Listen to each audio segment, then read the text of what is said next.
Assalamualaikum warahmatullahi wabarakatuh. Selamat malam. Perkenalkan, nama saya Gede Barabima Syaputra dengan NIM F221230069. Di sini saya akan mempresentasikan hasil kerja saya dari mata kuliah Stupa 4 dengan studi kasus yaitu museum. Di sini pertama-tama saya masuk ke analisis pemilihan tapak. Di analisis pemilihan tapak sendiri kita ada dua alternatif. Ya, ini alternatif pertama dan alternatif kedua. Alternatif pertama itu berada di lokasi di Jalan Ponegoro, Kelurahan Lere, Kecamatan Palu Barat, Kota Palu. Untuk bentuk dan site-nya sendiri itu seperti ini, alternatif pemilihan tapaknya. Nah, untuk yang alternatif kedua itu lokasinya berada di Jalan Rono, Kelurahan Lere, Kecamatan Palu Barat, Kota Palu, dan untuk bentuk tapaknya itu seperti ini. Nah, di sini saya langsung masuk ke pembagian kriteria.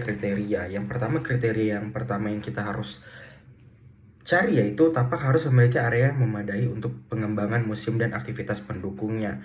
Yang dimana dari alternatif 2 dan alternatif pertama itu yang paling banyak nilainya itu adalah alternatif pertama yaitu 4.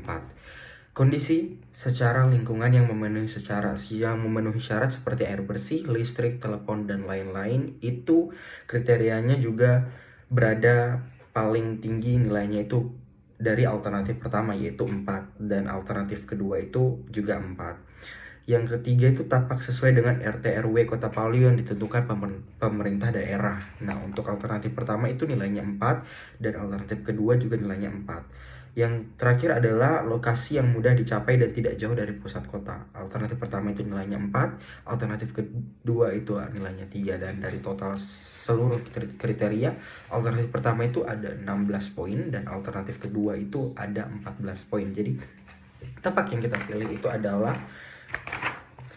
dari alternatif pertama karena dari segi pemilihan poinnya lebih tinggi. Nah, untuk seperti ini kondisi tapak pada tahun 2019, yang dimana pada tahun 2019 itu lokasi tapak merupakan bekas shelter Lere yang dibangun setelah bencana gempa tahun 2018, dan pada tahun 2022 shelter yang sebelumnya dibangun itu mulai dibongkar dan menjadi lahan kosong seperti ini.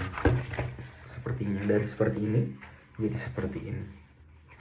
Nah, untuk kita masuk ke identifikasi tapak. Untuk identifikasi tapak sendiri, luas tapaknya itu adalah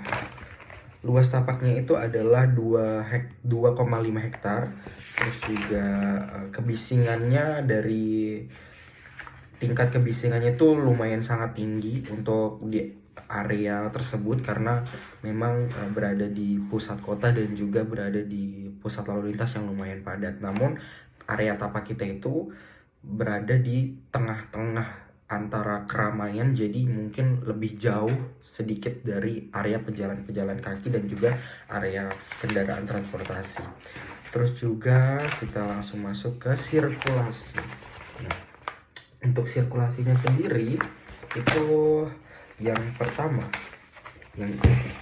untuk sirkulasinya sendiri ini yang pertama, yang A ini adalah Jalan Diponegoro. Terus yang B itu adalah Jalan Abdul Raki Gelardato Karama Palu. Terus juga yang C yang di sini, ini yang berada di sini bagian itu merupakan Jalan Diponegoro Lorong 2. Terus juga yang bagian D, bagian belakang tapak, itu adalah Jalan Selar. Terus kita langsung masuk ke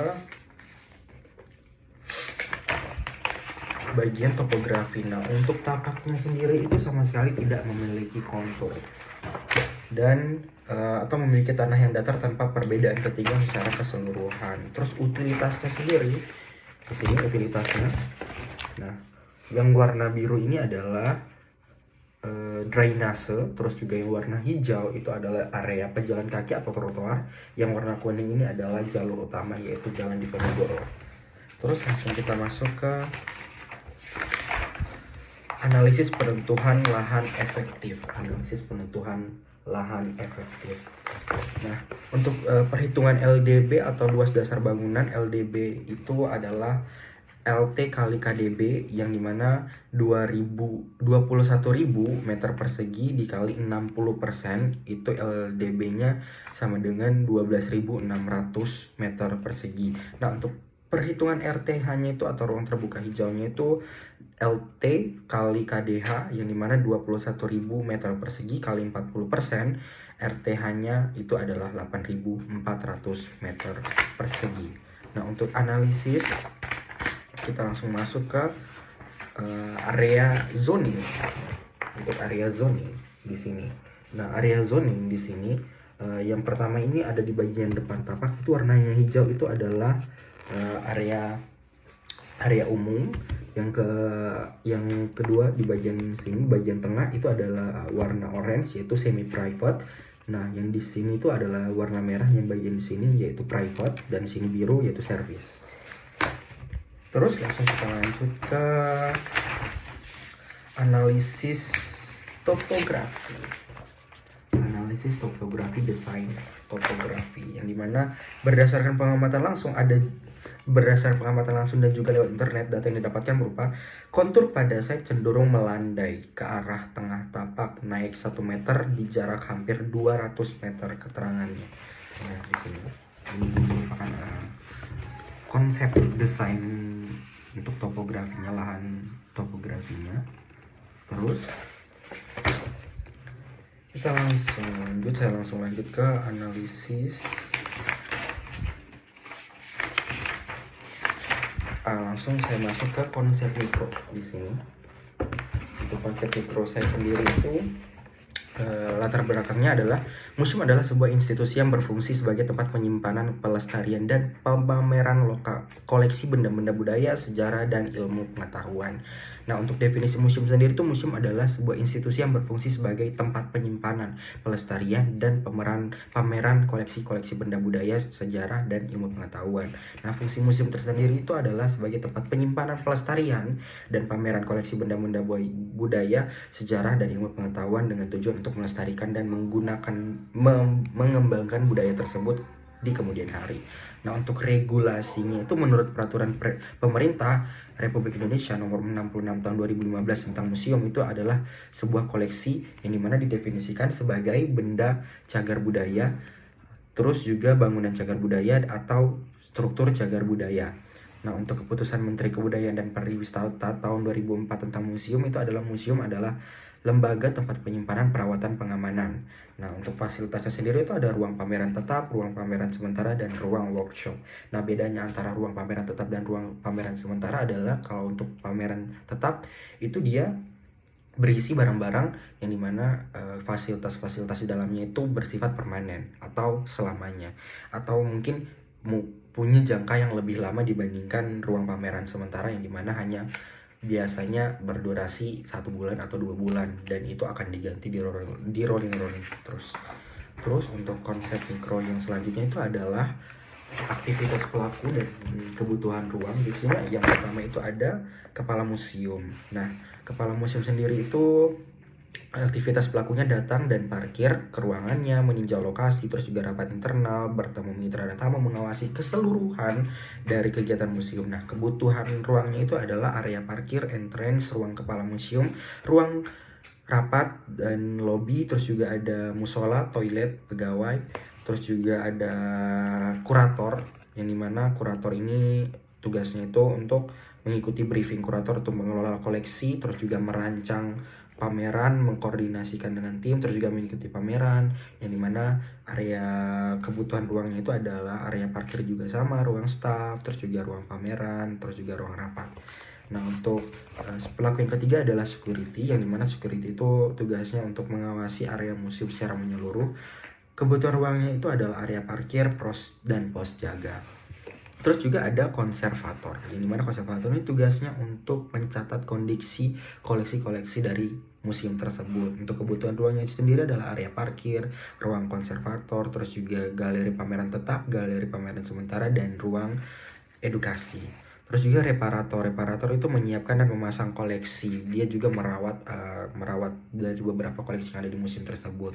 Untuk kebutuhan ruangnya itu area parkir, ruang reparator, galeri pameran tetap, dan galeri pameran sementara, terus juga ada ruang edukasi. Terus ada teknisi. Teknisi itu tugasnya untuk pemeriksaan dan perawatan sistem, perawatan dan pemeliharaan peralatan yang ada di museum tersebut, seperti yang ada di MEP atau yang berada di area-area museum, yang dimana kebutuhan ruangnya itu adalah area parkir, ruang teknisi atau MEP, terus juga ada galeri pameran tetap sementara dan ruang edukasi. Terus juga pengunjung datang, kegiatan itu datang dan parkir, membeli tiket, terus juga menyimpan barang bawaan dan melihat koleksi-koleksi yang ada di museum tersebut. Kebutuhan ruangnya itu adalah area parkir, loket, terus juga area pameran sementara, area pameran tetap, dan area ruang edukasi. Terus di sini saya langsung masuk ke gedung museum atau besaran ruangnya sendiri. Nah, di sini sudah saya buat besaran ruang, di sini sudah saya totalkan juga.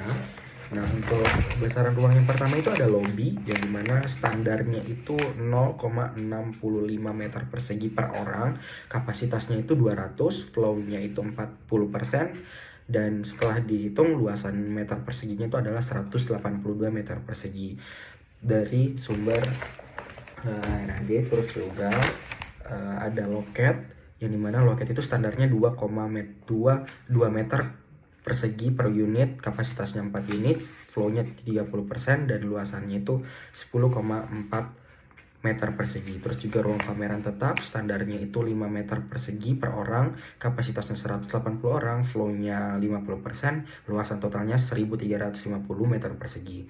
Ruang pameran tetap atau ruang pameran sementara itu standarnya 3 meter persegi per orang, kapasitasnya 120 orang, flow-nya 50%, luasan totalnya 540 meter persegi.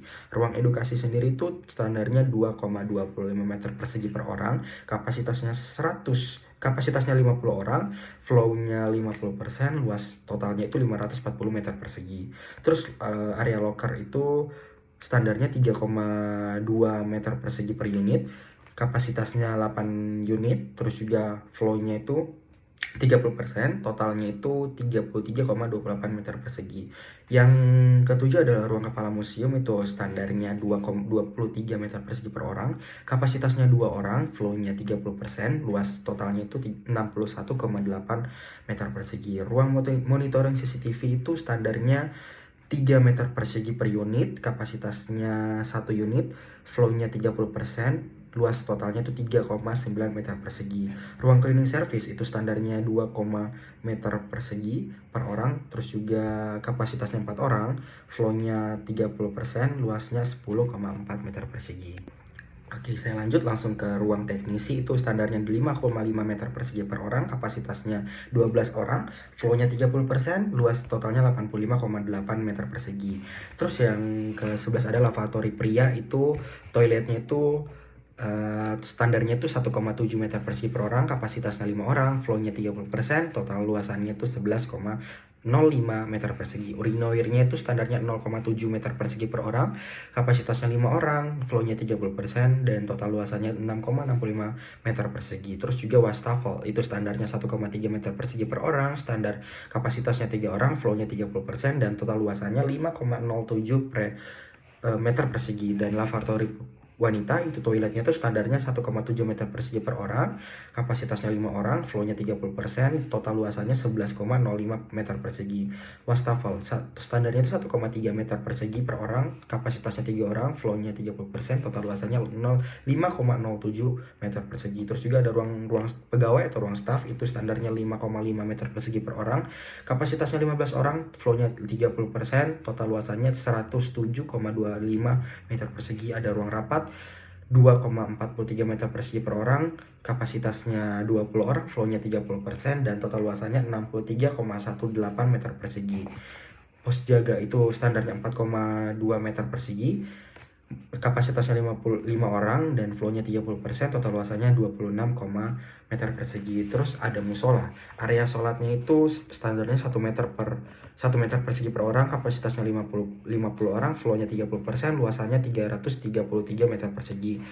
tempat wudhu itu standarnya 0,8 meter persegi per orang, kapasitasnya 10%, flow-nya 30%, total luasannya 10,8 meter persegi. Jenis ruang yang ketiga adalah toilet, standar ruangnya 1,7 meter persegi per orang, kapasitasnya 2 orang, flow-nya 30%, luasannya itu totalnya 4,42 meter persegi. Parkiran itu semua truk, yang pertama ada truk barang, standarnya 24 meter persegi, kapasitasnya 1 unit, flow-nya 100%, luasnya itu 48 meter persegi. Bus itu standarnya 24 meter persegi, kapasitasnya 5 unit, flow-nya 100%, luasannya 48 meter persegi. Mobil 12,5 meter persegi, kapasitasnya 50 unit, flow-nya 100%, luasannya itu totalnya 1250 meter persegi. Motor standarnya 2 meter persegi per unit, kapasitasnya 120, flow-nya 100%, total luasannya 480 meter persegi. Nah, di sini saya langsung masuk ke area konsep struktur yang saya pakai. Nah, untuk konsep struktur yang saya pakai pada bangunanku sendiri, untuk bangunan museum itu saya menggunakan fondasi tiang panjang, terus juga atapnya itu menggunakan kasus yang sudah ditentukan oleh dosen room, yaitu atap membran. Yang terakhir itu adalah kolom. Untuk kolomnya sendiri saya gunakan kolom praktis. Nah, kenapa saya pakai